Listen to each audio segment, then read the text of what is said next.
जैसा कि हम सभी जानते हैं कि लग्न पूर्व दिशा की ओर उदय होता है। देह, सुंदर शरीर, सौंदर्य, आरोग्य, मानसिक शांति, अशांति एवं शांति या अशांति की प्रबलता या दुर्बलता, प्रकृति, धन सुख संपदा, प्रतिष्ठा, सद्बुद्ध, ऊंचाई, लग्न की यानी कि देह की ऊंचाई, पुष्टता, स्थूलता, कृशता, आयु, जीवन शक्ति इत्यादि। अशुभ ग्रह से कुरूपता, रोग, दुर्गुण, दुर्बुद्धि, आलस्य एवं अहंकार। काफी वक्ताओं ने, विद्वानों ने बताया है अलग अलग इस विषय पर। संक्षिप्त में बताता हूं। लग्नेश यदि प्रथम हो, लग्न हो तो सुंदर, मजबूत शरीर, स्वस्थ, आत्मविश्वासी, बलवान, सत्कर्मी, दीर्घायु, यशस्वी, धनी, विलासी, पराक्रम से भाग्योदय प्राप्त करने वाला और चंचल।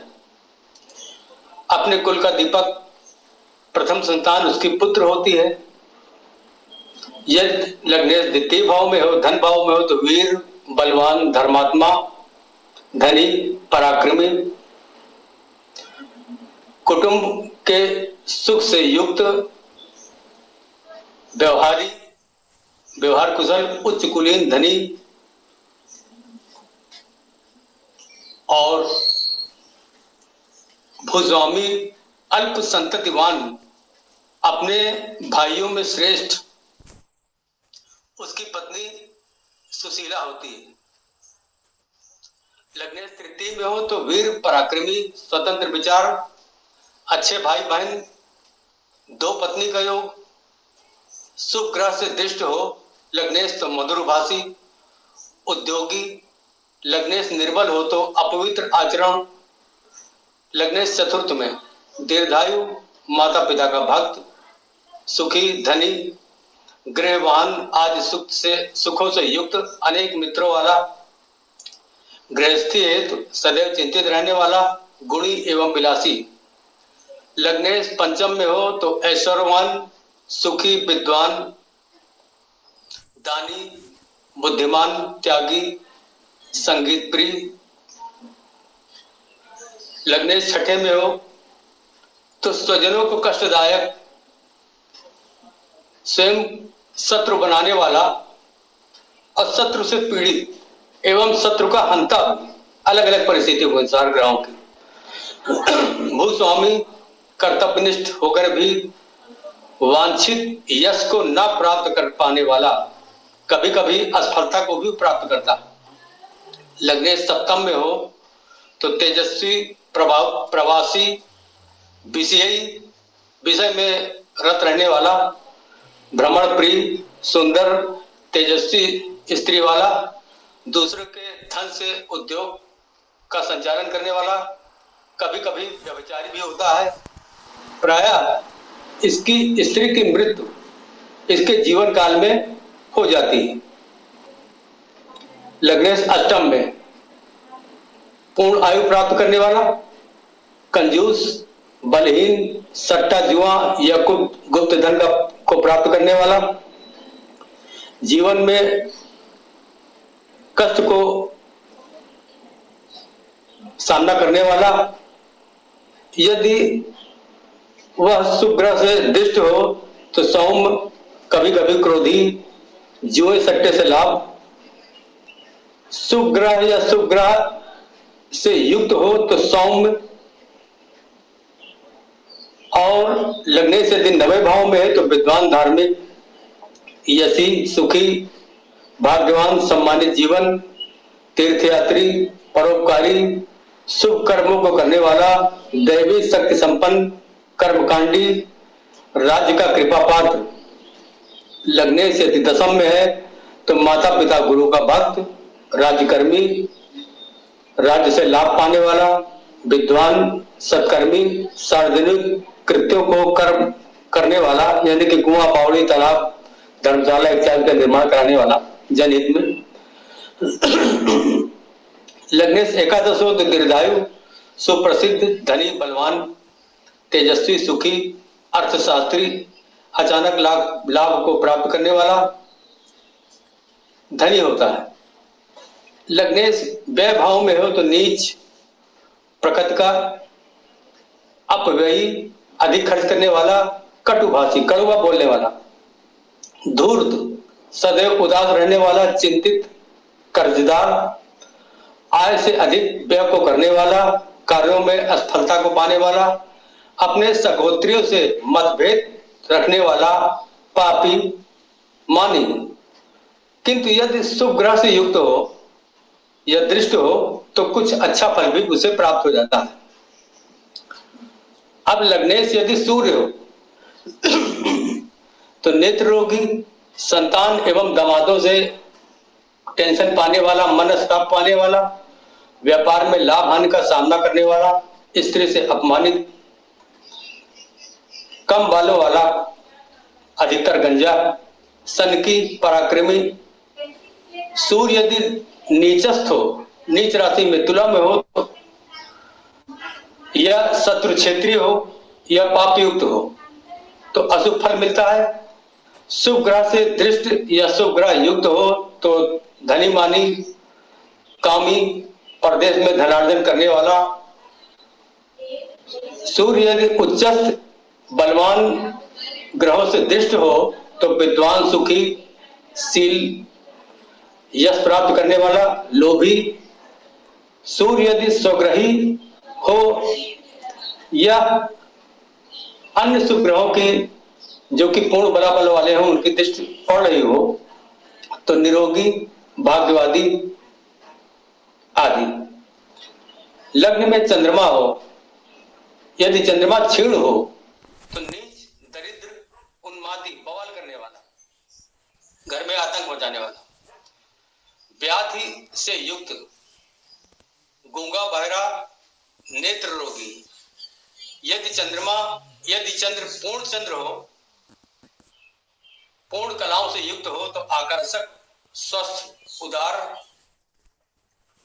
नीच एवं शत्रु राशि में हो तो अशुभ फल। शुभ ग्रह से दृष्ट हो तो धनी, कपटी। चंद्र यदि निर्बल हो तो रोगी।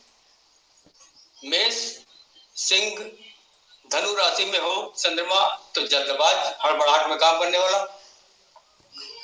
मेष, कन्या, तुला एवं कुंभ राशि में हो तो विद्वान। कर्क एवं मीन राशि में हो तो लोकप्रिय और वृश्चिक राशि में हो तो ऐसा जातक लोभी होता, रोगी होता। मंगल यदि लग्न में हो तो लाल आंखों वाला। मंगल यदि वृष राशि में हो तो आंखों में कीचड़। मंगल यदि मिथुन राशि या मकर राशि में हो तो क्रूर दृष्टि। उसकी दृष्टि से ही पता लगेगा कि अब बड़ा अजीब टाइप का आदमी है, बड़ा नीरस टाइप का है और क्रूर किस्म का है। कर्क, सिंह, कन्या राशि में हो तो तिमिर रोगी। कभी कभी उसको जो कहते हैं कि कहीं अंधेरे में गया, उजाले में गया, अचानक उसको कुछ दिखाई नहीं पड़ा या कहीं गिर गया, जिसको कहते हैं तीगुर लगना। तुला राशि में मंगल हो तो वक्र दृष्टि, तिरछी दृष्टि वाला।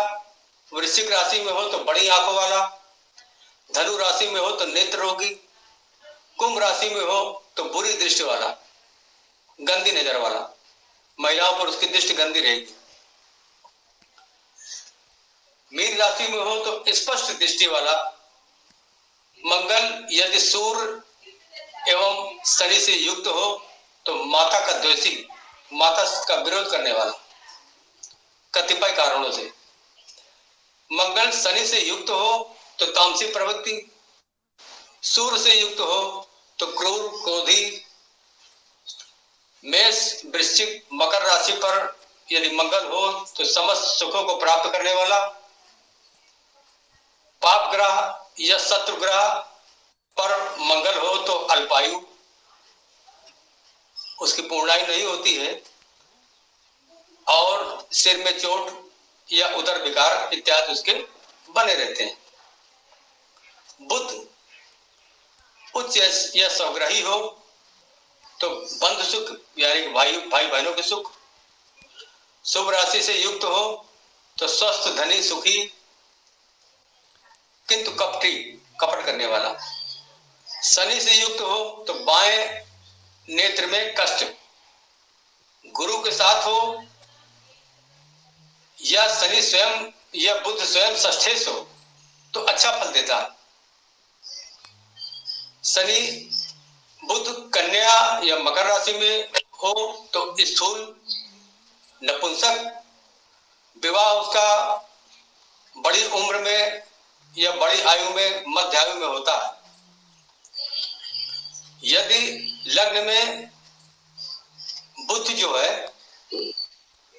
शुभ ग्रह से युक्त हो तो अरिष्टों का नाश भी होता है, या स्वयं बुध बलवान हो अकेला ही बैठा हो तो अरिष्टों का नाश होता है। बुध जिस राशि पर हो, जिस भाव में हो, जिस भाव का कारक हो या जिस राशि में बैठा हो उस भाव का उसको पूर्ण जातक को फल प्राप्त होता है, क्योंकि बुध जिस राशि में जाता है वैसी प्रकृति वो धारण कर लेता है। ऐसा व्यक्ति सर्वगुण संपन्न होता है। गुरु बृहस्पति कर्क में हो अर्थात कर्क में होकर वो पीड़ित हो यदि गुरु तो बहुत ज्यादा भोजन करने वाला, धनु राशि में हो तो सट्टाबाज सटोरिया जुआरी, मीन राशि में हो तो उदार संपत्तिवान,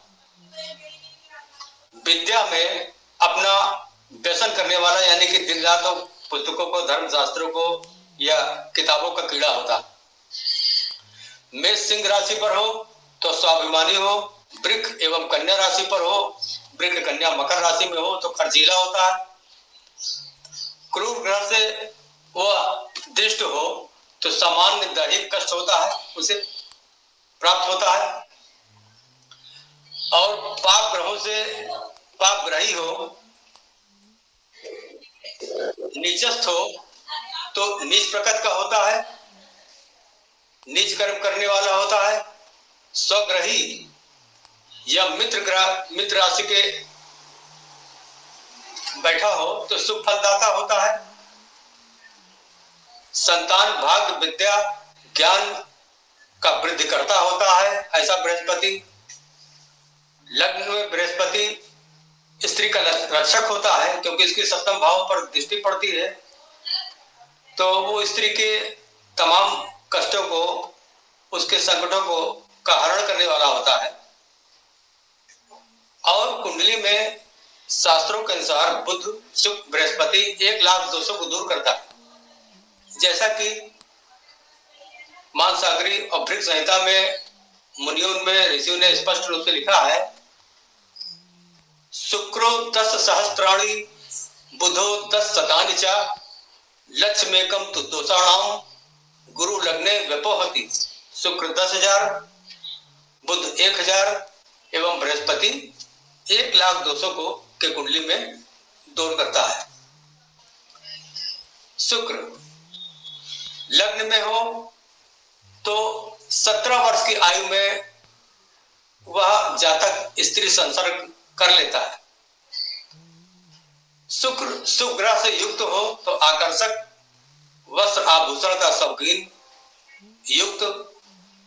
चतुर्थ भाव में भी यदि शुभ ग्रह हो तो वाहन ऐश्वर्य इत्यादि की प्राप्त करने वाला। शुक्र से यदि बृहस्पति की युति हो तो वो कामी एवं काम के गलत उसमें चरित्र भ्रष्ट नहीं होता है, काम को मार्ग में वो प्रवृत्त नहीं होता है। चंद्र मंगल बुध शनि से युक्त हो शुक्र तो रति सुख में अधिक प्रवृत्त यानी कि विषय में डूबा रहने वाला, डरपोक किस्म का भी होता है कि हम कहीं पकड़े जाएं या कहीं किसी तरह से कहीं कोई में जान जाए तो हमारे समाज में बदनामी हो जाए, ऐसा भी होता है। दीर्घायु भी होता है। यदि मेष कन्या वृश्चिक मकर राशि पर शुक्र हो तो अशुभ फल देता है। कर्क एवं वृश्चिक राशि में स्वास्थ्य को अपने जातक अपने स्वास्थ्य को न देखकर भी भोग में निरंतर रत रहता है।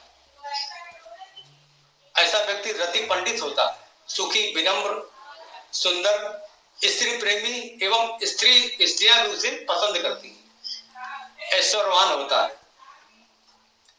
शनि शुभ राशि में से युक्त हो, शुभ राशि में हो तो कम मित्रों वाला, किंतु उसके शत्रु अधिक होते हैं। शुभ ग्रह से दृष्टि हो तो सामान्य आर्थिक स्थिति होती है।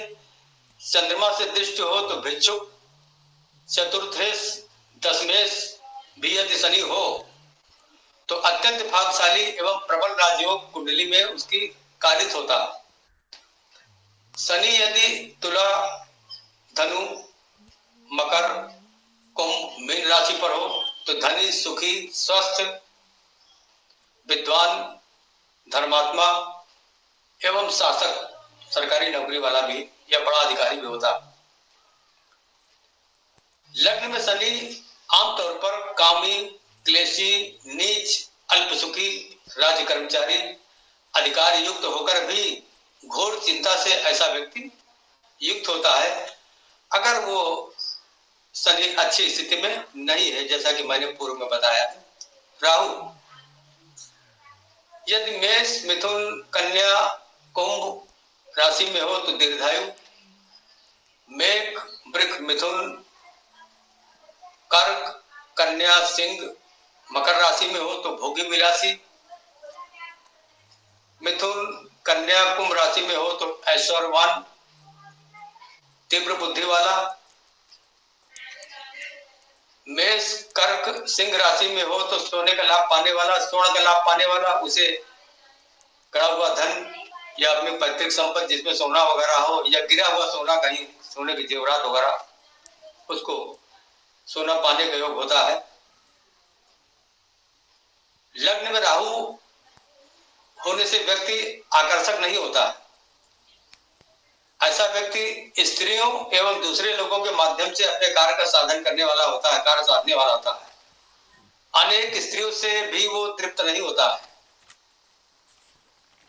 ऐसा व्यक्ति वाचाल, क्लेशी, नीच, केतु यदि कर्क, मीन राशि में हो और गुरु से दृष्टि हो तो श्रेष्ठ एवं सुख फल की प्राप्ति। वृश्चिक राशि में सुख प्रदान करता है केतु। कुंभ राशि में धन, सुख, संतान देने वाला। लग्न में केतु प्रायः दुष्ट संगत वाला व्यक्ति होता है यदि वो पाप ग्रह अधिष्ठ हो या पाप ग्रहों से युक्त हो। अपने भाइयों को कष्ट देने वाला, पुत्र आदि की चिंता में चिंतित हमेशा, दुराचारी, दुर्जनों से भय उसे होता है, झूठा, बहुत दुख भोगने वाला, कष्ट एवं कार्य में हानि पाने वाला। मध्य आयु में उसे मृत्यु का भय, अपमृत्यु का भय होता है।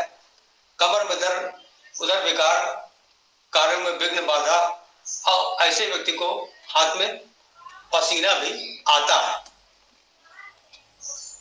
अब यहां देखने वाली बात यह है कि वो लग्न में सम राशि है या अथवा विषम राशि। सम राशि अर्थात मेष, मिथुन, सिंह, तुला, धनु, मकर, धनु, कुंभ। इसमें अवस्थाएं भी देखनी पड़ती है। बाल अवस्था है कि जागृत अवस्था है कि स्वप्न अवस्था है कि सुषुप्त अवस्था है कि निद्रा अवस्था है कि मृत अवस्था है। क्योंकि जैसी अवस्था होगी, जैसी डिग्री होगी, उसी हिसाब से उसका फल होगा। यही नहीं कि अगर लग्न में बृहस्पति बैठ गया तो उसे सब कुछ मिल जाएगा। अगर वो निद्रा अवस्था में तो केवल सपने में अपनी योजनाएं बनाएगा, योजनाओं को मूर्त नहीं, रूप नहीं दे पाएगा, कर क्रियान्वित नहीं कर पाएगा। सुसुप्त होगा तो हाथ में हाथ धरे बैठा रहेगा, भाग्यवादी रहेगा। मृत अवस्था में रहेगा तो बिल्कुल अकर्मण्य रहेगा, कुछ भी फल नहीं होगा। उसका अच्छी स्थिति में होना आवश्यक है। सम राशि यानी कि वृक्क, कर्क, कन्या, वृश्चिक, मकर, मीन राशि में है तो उसमें अलग फल हो जाता है। 0 से 6 डिग्री तक वृत्त होता है, 7 से 10 डिग्री तक सुषुप्त होता है, 11 से 20 डिग्री तक स्वप्न अवस्था में होता है, 21 से 24 अवस्था में जागृत होता है एवं 25 से 30 अवस्था में बाल अवस्था में वो होता है ऐसा ग्रह, तो उस हिसाब से उसके फलों की जो है ग्रेविटी हो जाती है। अब हम इसमें इस विषय को हम बहुत ही गहराई में ले जाने वाले हैं, इस विषय को एक रोचक मोड़ देने वाले हैं, जो कि यद्यपि ये विषयांतर नहीं, विषय से हट के नहीं, इसका विषय से बहुत ही बड़ा संबंध है। अब ये बात आती है नक्षत्र पर। हम केवल ये देखते हैं कि वह ग्रह इस लग्न में है, इस ग्रह से दृष्ट है, इस पर उसकी दृष्टि पड़ रही है, ये पूर्ण रूप से सही नहीं।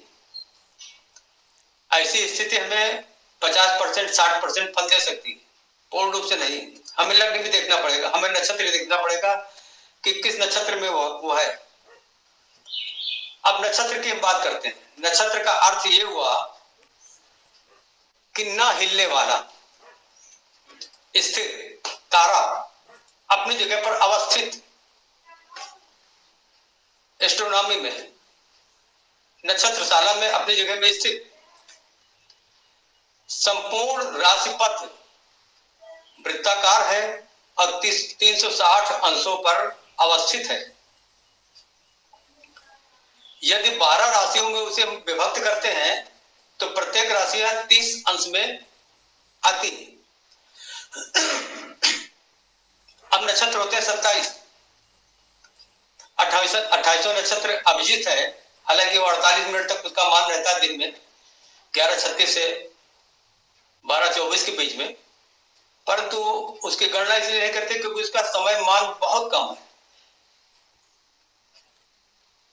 अब हम 360 राशियों को, जहां हमने राशियों में 360 अंश को, राशि वृत्त को 12 राशियों में विभक्त किया तो 30 अंश प्रत्येक राशियों के हिस्से में आए। अब हम 360 अंश को 27 नक्षत्रों में विभक्त करते हैं तो प्रत्येक नक्षत्र 13.20 कला का हुआ।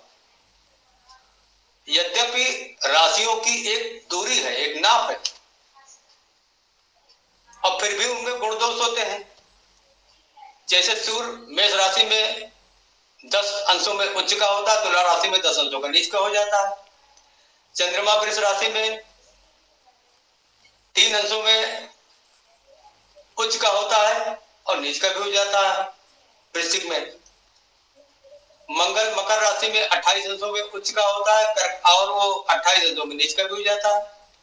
कर्क राशि में 28 अंशों का नीच का हो जाता है। बुध कन्या राशि में 15 अंशों में उच्च का होता है, मीन राशि में 15 अंशों में नीच का हो जाता है। गुरु मकर राशि में 5 अंशों का उच्च का होता है और 5 अंशों में नीच का हो जाता है। शुक्र मीन राशि में 27 अंशों में उच्च का होता है और कन्या राशि में 27 अंशों में नीच का हो जाता है। शनि तुला राशि में 20 अंशों का उच्च का हो जाता है और मेष राशि में 20 अंशों का नीचत्व को प्राप्त करता है। इसी प्रकार से राहु 15 अंशों में उच्च का, धनु राशि में नीच का, केतु धनु राशि में 15 अंशों में उच्च का, मिथुन में नीच का, इत्यादि आदि। अब हम नक्षत्रों पर आते हैं। नक्षत्र अश्विनी भरणी आज जो नक्षत्र हैं, हालांकि इनका मान कम है, 13.20 है, राशियों का 30 अंश है। अब इस नक्षत्र में भी ये इनका मान राशियों से बहुत कम होता है, आधे से भी कम होता है। 30 अंशों में 2.25 नक्षत्र होते हैं। इस हिसाब से अगर देखा जाए तो एक नक्षत्र के यदि हम 4 भाग करें तो प्रत्येक नक्षत्र का पाद यानी कि चरण वो 3.20 कला का होगा। प्रत्येक राशि किन किन नक्षत्रों से बनी है यह भी हमें देखना होगा। फलादेश में कि लग्न में कौन राशि बैठी है, हमें इसका भी अध्ययन करना पड़ेगा। अश्विनी में केतु, भरणी में शुक्र, कृतिका में सूर्य, रोहिणी का स्वामी चंद्रमा है, मृगशिरा का मंगल है, आद्रा का राहु है, पुनर्वसु का गुरु है, पुख का शनि है, आश्लेषा का बुध है, मघा का केतु है, पूर्व फाल्गुनी का शुक्र है, उत्तरा फाल्गुनी का सूर्य है, इत्यादि इत्यादि। कृष्णा मूर्ति पद्धत वालों ने हमारे इस प्राचीन ज्योतिष शास्त्र के नियम को पकड़ा है, जो हमारे ऋषि मुनियों ने कहा है कि बिना नक्षत्र के फलादेश अधूरा है, पूर्ण नहीं होता है। हाँ, अगर वो ग्रह जैसे बृहस्पति है वो अपने ही नक्षत्र में बैठा है, पुनर्वसु में बैठा है लग्न में, तो निश्चित रूप से अच्छा फल देगा। लेकिन आद्रा में बैठा है राहु के, तो खराब फल देगा, डेफिनेट होगा। स्वाति में बैठा है राहु के, खराब फल देगा। उसी प्रकार कृष्णामूर्ति पद्धत वालों ने इसको पकड़ा है अच्छे से। उन्होंने इसको 3 भागों में बांटा है। वो राशि जिसमें बैठा हुआ ग्रह एवं उसका स्वामी, नंबर 1। नंबर 2, वह नक्षत्र जिसमें बैठा हुआ कोई ग्रह एवं उसका स्वामी तथा उसका अधिपत्य, होल्ड, कंट्रोल, एवं नक्षत्रांश का स्वामी। अब एक नक्षत्र के 4 चरण होते हैं, वो किस अंश में आ रहा है। हर नक्षत्र के फल का, चारों पादों का फल अलग अलग है। उदाहरण के तौर पर जैसे कर्क लग्न में मंगल पंचमेश एवं दशमेश है, और सूर्य तृतीय भाव में मंगल के नक्षत्र में है, और सूर्य की महादशा चल रही हो, तो सूर्य अपनी दशा में पंचम एवं दशम भाव का फल देगा। संतान से उसके यहाँ संतान हो जाएगी, उसका लड़का अच्छी जगह निकल जाएगा, डॉक्टरी निकल जाएगा, इंजीनियरिंग निकल जाएगा, आईएएस हो जाएगा, उसका नौकरी में प्रमोशन हो जाएगा, या किसी अच्छी जगह स्थानांतरण हो जाएगा, या पिता के ऊपर से कोई बड़ा संकट होकर जाएगा। अब इसी प्रकार से मकर लग्न में शुक्र की दशा चल रही हो और शुक्र पंचम में हो, मकर लग्न में सूर्य अष्टमेश होता है, और सूर्य के नक्षत्र में मंगल हो, तो घटना शुक्र की दशा में प्रकाशित होगी, क्योंकि सूर्य अष्टमेश है। अतः इस घटना के क्रम में जो फलादेश होगा वो किसी बड़े रोग का हो जाना, या उस रोग से निवृत्ति पा जाना, ऑपरेशन या बीमारी या किसी कारण से उससे या दवा के द्वारा उसे मुक्त पा जाना, अपमान, बीमा, इंश्योरेंस, नष्ट वस्तु की प्राप्ति, कोई चीज नष्ट हो गई, खो गई, उसकी प्राप्ति, वसीयत इत्यादि की प्राप्ति, ये नक्षत्रों की स्थिति है। नक्षत्रों को हमें अनदेखा नहीं करना चाहिए। प्रत्येक ग्रह जिन जिन हाउस में है, जिन जिन राशियों में है, फिर मैं कहता हूं यदि वे अपने नक्षत्र में है तो निश्चित रूप से पूर्ण फल देंगे। अब पूर्ण बलाबल से युक्त है, जागृत है, अच्छा फल देंगे। सामान्य तौर पर सम विषम का ये सिद्धांत है डिग्री का, लेकिन अगर ये एक जनरल कॉन्सेप्ट हम देखते हैं तो जनरल कॉन्सेप्ट में 6 से 24 डिग्री तक कोई भी ग्रह बलवान होता है, उसको होना ही चाहिए। 6 से 24 डिग्री तक यदि नक्षत्र वो ग्रह बलवान नहीं है तो अच्छा फल नहीं देगा, इसमें कोई भी संदेह नहीं है। चाहे वो कितना भी अच्छा फल ज्योतिष में लिखा हो, शास्त्र में, बिल्कुल भी उसे अच्छा फल नहीं मिलेगा।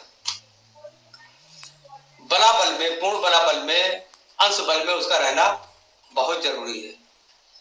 इस प्रकार से हमने देखा कि नक्षत्रों का हमारे ज्योतिष में बहुत बड़ा योगदान है। नक्षत्र को हम अनदेखा नहीं कर सकते हैं।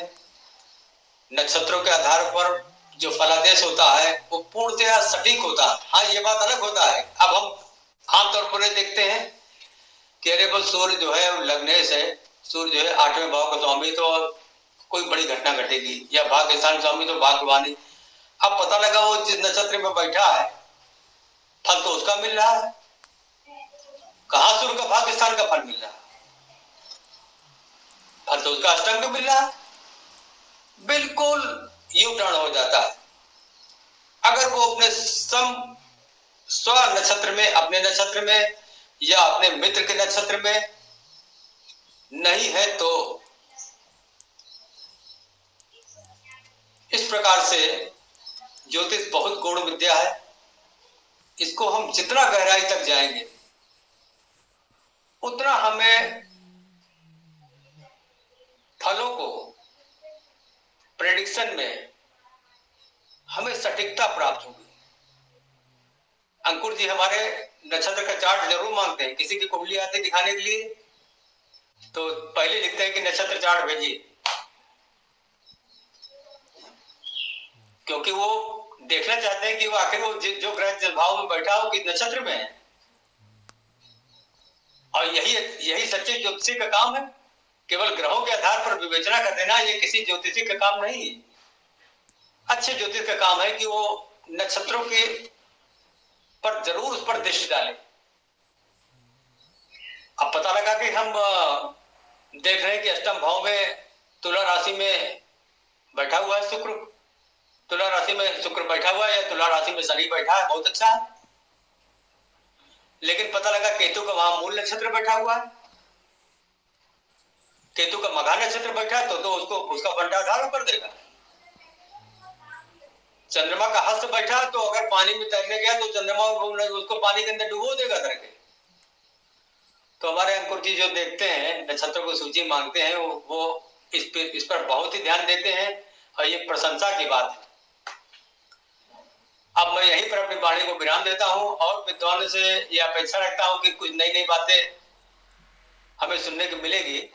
और इसी के साथ साथ सभी लोगों को नमन, वंदन, अभिनंदन और सभी श्रोताओं वक्ताओं का कोटि कोटि एवं हृदय से आभार।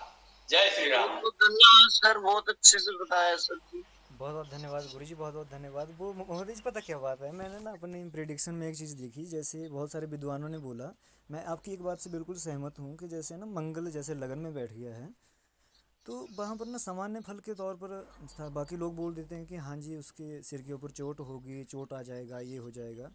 मैंने बहुत सारी कुंडलियों में देखा कि ऐसा नहीं होता, लेकिन ऐसा नहीं होता, नहीं होता। मैंने कुछ ही कुंडलियों में ऐसा देखा कि मंगल यदि शनि के नक्षत्र में बैठा हुआ है तो निस्संदेह व्यक्ति को जो है वो माथे के ऊपर, सिर के ऊपर चोट होती है ना।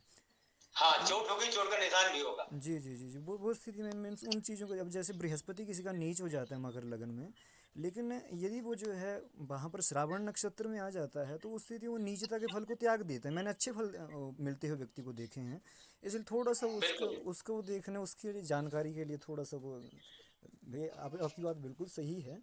और एक और चीज़ है, देखिए केपी कृष्णमूर्ति पद्धति या नक्षत्र जो हैं वो भी वैदिक ज्योतिष से ही निकले हैं, तो क्यों ना हम भी उन्हीं स्थितियों को आगे बढ़ाने की कोशिश करें, उसमें रत रहें।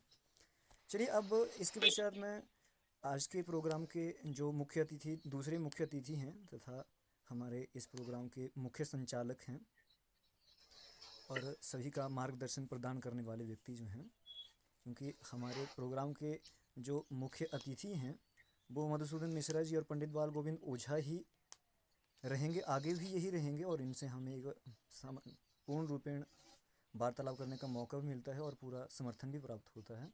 और कहीं ना कहीं मुझे इस चीज़ की बहुत खुशी है कि शायद इन्हीं के आशीर्वाद से जो है आज जो मातृ दिवस था उसमें हमारी मातृशक्तियों की भागीदारी बहुत अच्छी रही, काफ़ी अच्छी रही। और कहीं ना कहीं देखिए आशीर्वाद से बहुत सारी आपत्तियाँ विपत्तियाँ नष्ट हो जाया करती हैं, इसलिए निसंदेह जीवन में बुजुर्ग का होना, बुजुर्ग कौन, अर्थात जो अनुभवी हो उनका साथ में होना अवश्यम भावी है, अति आवश्यक है। तभी एक जीवन की उन्नति का मार्ग परिलक्षित हो सकता है, अर्थात जो लक्ष्य जो है आपका गंतव्य है उसकी दिशा निर्धारित हो सकती है और आप वहाँ पर पहुँच सकते हैं। इसी मंतव्य के साथ जो है हम इस गंतव्य की प्राप्ति के लिए उत्सुक हैं और निरंतर काम कर रहे हैं। इसके पश्चात अब मैं आज के कार्यक्रम के मुख्य अतिथि हमारे निर्देशक पंडित मधुसूदन मिश्रा जी के चरणों में नमस्कार करता हूँ, उनका आग्रह करता हूँ कि हे तात अब आप मंच पर आएं और बिल्कुल मंच पर उपस्थित